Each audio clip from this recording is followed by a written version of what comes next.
لیکسیون 10 German زبان کا سبق نمبر 10۔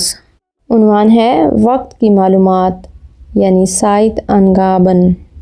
جرمن زبان میں وقت کو سائٹ کہتے ہیں اور سائٹ کا آرٹیکل بھی دی ہوتا ہے۔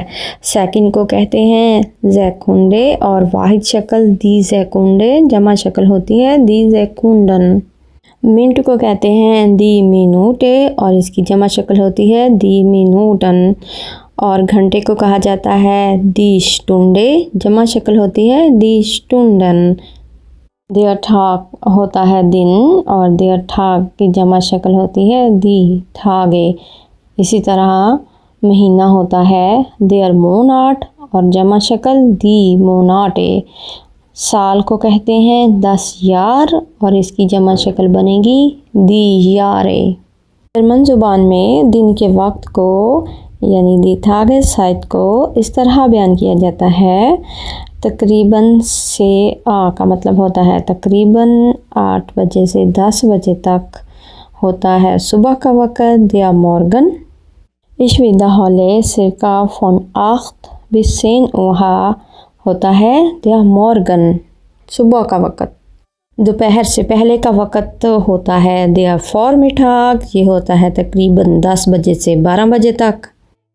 اور دوپہر کو کہتے ہیں دیر میٹاگ اور یہ وقت شروع ہوتا ہے تقریباً 12 بجے سے 14 بجے تک یعنی 2 بجے تک۔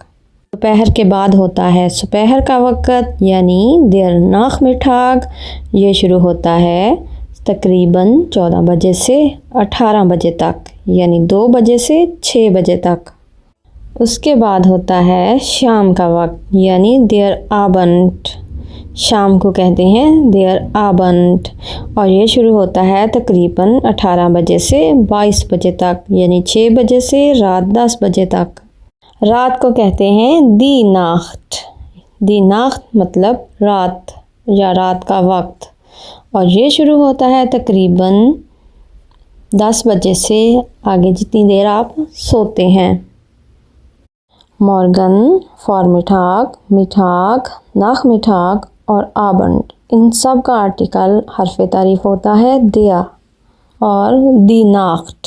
ناخت das ist eine Ausnahme یعنی اس کا آرٹیکل حرف تعریف اصول سے ہٹ کر ہوتا ہے یعنی دی ناخت۔ ٹھاک دن یعنی آج، آج کو کہتے ہیں ہوئتے، گزشتہ کل کو کہتے ہیں گیسٹن اور اس سے پچھلے والے کل کو کہا جاتا ہے فور گیسٹن۔ اسی طرح آنے والے کل کو کہتے ہیں مورگن اور اس سے اوپر والے آنے والے کل کو کہا جاتا ہے اوبا مورگن۔